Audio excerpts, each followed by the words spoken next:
Welcome back to True Terror Files Official, a place where the world's darkest mysteries are uncovered, one story at a time.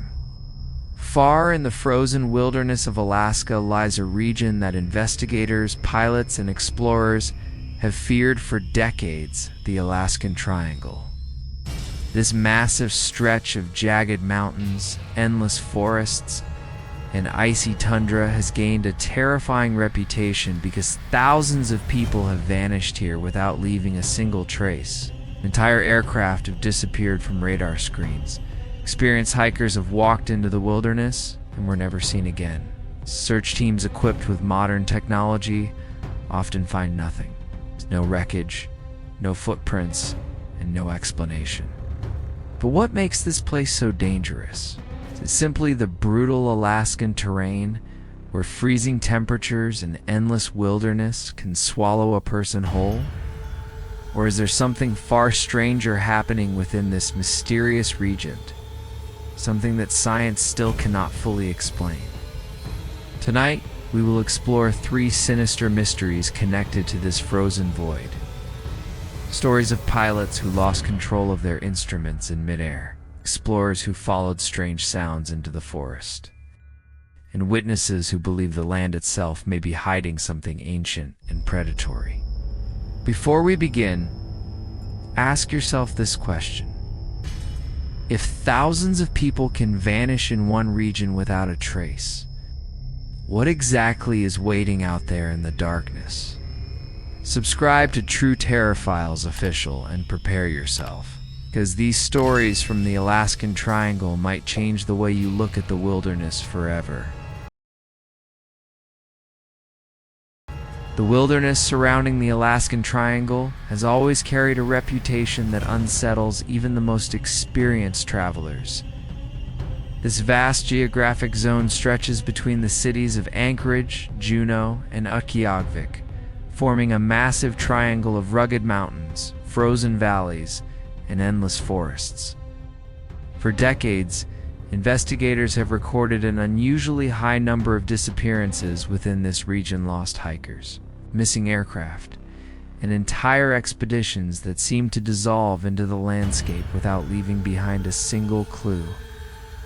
In 2026, documentary pilot Noah volunteered to fly a small survey aircraft across one of the most remote sections of this wilderness to capture aerial footage for a research project studying the region's unusual magnetic behavior.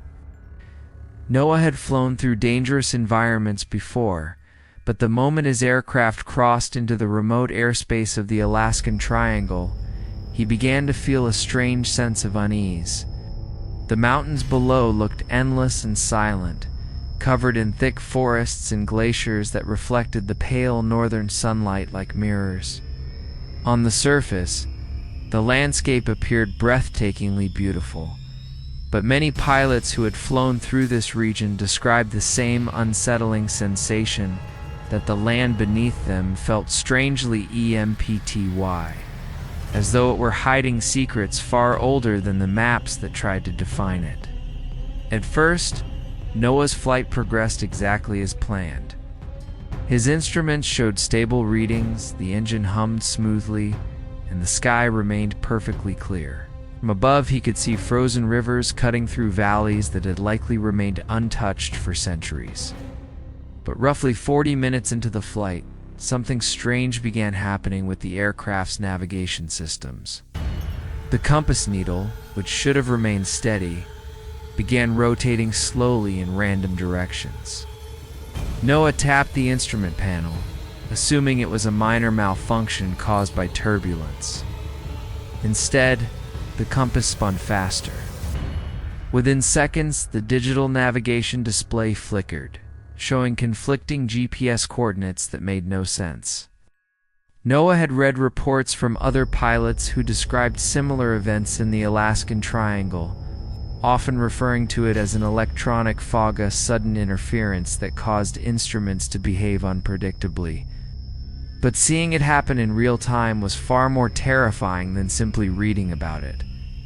The radio crackled with static as Noah attempted to contact the nearby aviation monitoring station in Anchorage, yet no clear response came through.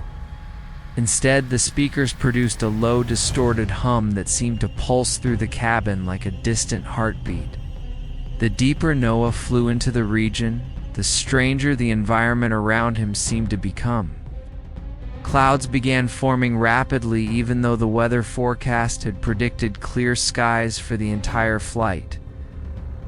Thick gray mist rose from the valleys below, climbing higher until the mountains themselves began disappearing beneath it. Soon the aircraft was surrounded by a dense blanket of fog that stretched in every direction. Visibility dropped dramatically, forcing Noah to rely entirely on the malfunctioning instruments inside the cockpit. That was when he noticed something even more disturbing. The altitude meter began fluctuating wildly, suggesting the plane was rising and falling by hundreds of feet even though Noah had not touched the controls. At the same moment, the compass needle stopped spinning and pointed sharply downward, as if the magnetic pull was coming from somewhere below the aircraft instead of from the Earth's poles. The phenomenon lasted only a few seconds, but during that time Noah experienced a powerful feeling of disorientation, as if the sky and the ground had briefly exchanged places. As the fog thickened around the aircraft, Noah suddenly noticed a dark shape moving through the clouds beneath him. At first he assumed it was the shadow of another mountain peak hidden within the mist. But the shape moved far too quickly for that explanation. It glided silently across the fog layer, disappearing and reappearing like a shadow swimming through water. Noah leaned forward in his seat, adjusting the camera mounted on the windshield to capture the strange movement below. For several seconds nothing appeared. Then the shadow surfaced again, larger this time, stretching across the cloud cover like the outline of something enormous moving beneath the fog. The aircraft's instruments flickered violently as the shape passed directly under the plane. The radio erupted into bursts of static so loud that Noah had to pull his headset away from his ears. And then, just as suddenly as it had appeared, the shadow vanished completely. The fog around the aircraft began thinning, revealing the frozen wilderness below once again. When Noah finally emerged from the cloud layer and regained full control of his instruments, the navigation system showed something impossible. According to the GPS, the aircraft had traveled nearly 80 miles off course during the few minutes spent inside the fog. Yet Noah had maintained a constant heading the entire time. Even more unsettling was the footage captured by the plane's external camera. When investigators later reviewed the recording frame by frame, they discovered a massive dark form briefly visible beneath the fog layer during the moment when Noah had first reported the shadow. The shape appeared far too large to be another aircraft and moved in a way that did not resemble any known animal or natural phenomena. Some experts argued that the footage simply showed a cloud distortion combined with magnetic interference from the unique geology of the Alaskan Triangle. But others studying the video were not so sure, because in one brief frame lasting less than a second, the shadow seemed to change direction and move toward the aircraft itself, as though something within the frozen wilderness had noticed Noah flying above it. Deep within the vast wilderness of the Alaskan Triangle, thousands of square miles remain almost completely untouched by human civilization. Endless forests stretch across valleys carved by glaciers thousands of years ago, and massive mountain ranges create natural barriers that make travel incredibly difficult. In the winter months, temperatures drop so low that even modern equipment can fail within minutes. Yet despite these dangers, researchers and explorers continue to enter this region in search of answers. One such explorer was Alexander, a geophysical researcher studying unusual magnetic disturbances reported by pilots flying between Anchorage and Juneau. Satellite data had revealed strange electronic anomalies scattered throughout the triangle, areas where GPS signals weakened and radio communication often collapsed without explanation. Alexander believed these disturbances might be caused by large underground iron deposits interacting with the Earth's magnetic field.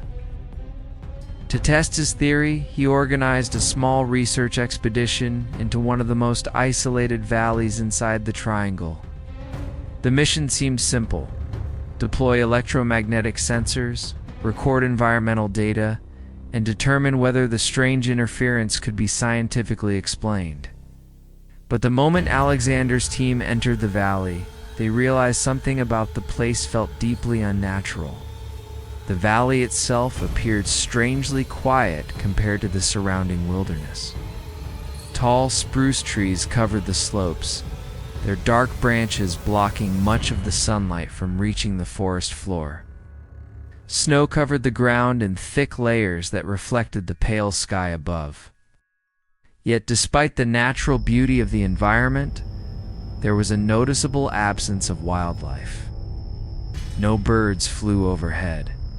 No animal tracks appeared in the snow. Even the wind seemed to avoid the narrow valley. Alexander set up the expedition's monitoring equipment near a frozen river that cut through the center of the area. Within minutes, the instruments began registering unusual electromagnetic fluctuations, far stronger than expected. At first, Alexander felt excited. The data confirmed that something beneath the ground was creating powerful magnetic interference. But then the team noticed something far more disturbing. Their handheld GPS devices suddenly began displaying wildly different coordinates, even though everyone was standing within a few meters of each other. One unit claimed they were near Fairbanks, hundreds of miles away. Another insisted they were far out over the Bering Sea. Within seconds, the screens flickered and went completely blank. That was when Alexander realized the team had entered what pilots often described as an electronic fog. As the strange interference intensified, the expedition's radio equipment also began malfunctioning. Every attempt to contact their support team outside the valley resulted in bursts of distorted static. At first, Alexander believed the interference was simply overwhelming their devices. But as the static continued, several members of the expedition began noticing something strange hidden within the noise. Beneath the bursts of interference, faint patterns seemed to form within the sound. The radio occasionally produced fragments of voices, distorted whispers that faded in and out of the static. At first, the team assumed the voices were fragments of distant radio transmissions accidentally intercepted by their equipment. But the longer they listened, the more unsettling the voices became. The whispers did not resemble ordinary speech. The sounds seemed to repeat in irregular patterns, almost as if something was mimicking human conversation without fully understanding how language worked. Voices would begin forming recognizable words before dissolving back into static. The effect created a chilling impression that something within the interference itself was trying to communicate. The situation became even more disturbing when a thick layer of fog suddenly rolled into the valley from the surrounding mountains. Within minutes, the visibility dropped dramatically, leaving the expedition surrounded by a dense white haze. The team's flashlights illuminated only a few meters ahead before disappearing into the mist. Alexander ordered the group to pack their equipment and move toward higher ground where they could escape the valley. But navigating through the fog proved far more difficult than expected. Their compasses spun unpredictably, and the GPS devices remained completely unusable. As they moved slowly through the trees, several team members began reporting strange shapes appearing briefly within the fog before vanishing again. One researcher claimed to see a tall, dark silhouette standing between two trees just beyond the range of the flashlight beams. When Alexander turned to look, nothing remained there except drifting mist and silent forest. Yet the feeling of being watched grew stronger with every step. It was as if the valley itself had become aware of their presence. After nearly an hour of struggling through the fog, the expedition finally reached the ridge overlooking the valley.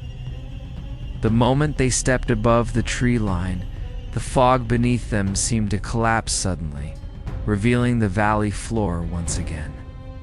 At the same time, their electronic equipment began working normally. GPS coordinates stabilized. Radio communication returned. The electromagnetic readings dropped back to ordinary levels. From the ridge, the valley looked perfectly calm and silent. No strange interference, nothing unusual at all. Yet when Alexander later reviewed the audio recordings captured during the incident, he discovered something deeply unsettling, hidden within the static bursts. During several moments when the team had been discussing their escape route, another voice appeared faintly in the background of the recording. The voice repeated fragments of their conversation seconds after they had spoken, as if something within the valley had been listening carefully and attempting to repeat their words. To this day, Alexander still cannot explain what created the strange electronic fog inside the Alaskan Triangle. But one question continues to haunt him. If the voices inside the static were truly repeating the expedition's words, or what was listening in the first place. The deeper regions of the Alaskan Triangle are filled with landscapes so remote that even modern satellites struggle to observe them clearly. Vast forests stretch across frozen valleys, and ancient glaciers carve through mountains that have stood untouched for thousands of years. For explorers, the wilderness of Alaska represents one of the last truly wild environments on Earth. But for generations of indigenous communities living near these lands, the region has always carried darker stories, warnings passed down through oral traditions about something that inhabits the wilderness. One of the most unsettling legends comes from the Tlingit people, who describe a mysterious creature known as the Kushtaka, often translated as the Otter Man. According to these stories, the Kushtaka is capable of imitating human voices to lure travelers away from safe paths into the forest. Many modern investigators dismiss the legend as folklore designed to warn people about the dangers of getting lost in remote terrain. But when wilderness guide Brown led a small survival training expedition into a remote forest sector of the Alaskan Triangle in 2026, he would encounter something that made the ancient stories far more difficult to ignore. Brown had spent years guiding explorers through some of the harshest environments in Alaska. He understood the risks of sudden weather changes, hidden crevasses, and the psychological effects of extreme isolation. Yet nothing about this particular expedition seemed especially dangerous when it began. The team traveled along a narrow trail that followed a frozen river deep into the forest. Snow-covered trees surrounded them in every direction, their branches bending under the weight of thick ice. As the group moved further from the nearest ranger station, the forest grew increasingly quiet. Eventually, the only sounds were the crunch of snow beneath their boots and the distant movement of wind through the treetops. Late in the afternoon, while the group prepared to set up camp, Brown heard something strange echoing through the trees behind them. At first, it sounded like someone calling faintly from the distance. The voice was weak but clearly human. One of the expedition members immediately assumed it must be another traveler who had become lost in the wilderness. But Brown knew something about the voice felt wrong, repeated the same short phrase again and again, each time with the exact same tone and rhythm. as if the sound itself were being imitated rather than spoken naturally. Concerned that someone might actually be in danger, Brown and two members of the group followed the voice into the forest while the others remained at camp. The deeper they moved between the trees, the more confusing the sound became. At times it seemed extremely close, only a few meters away. Then suddenly it would echo from a completely different direction, much farther off. The forest floor showed no signs of another person traveling through the snow, no footprints, no broken branches, nothing at all. Yet the voice continued repeating the same call for help. Eventually, Brown stopped walking and signaled for the others to remain still. The silence that followed felt almost unnatural. The voice stopped completely for several seconds. Then something moved quietly through the trees to their left. Brown turned his flashlight toward the sound just in time to catch a glimpse of a dark shape slipping behind one of the trunks. Ow. The silhouette was low to the ground and moved with an odd, almost fluid motion. For a brief moment, Brown thought it might be a large animal, such as a wolverine or wolf. But when the shape emerged again, farther ahead, it appeared to stand upright for a split second before disappearing back into the forest. The movement was so quick that Brown could not determine whether he had truly seen it or if the fading light and isolation were beginning to play tricks on his mind. As the three explorers began making their way back toward the campsite, the strange voice returned once more. This time, however, the sound was unmistakably different. Instead of calling for help, it began repeating words that Brown himself had spoken earlier while giving instructions to the group. The tone was distorted, like an imperfect recording being played through a damaged speaker. Brown stopped again, his heart racing as he listened carefully.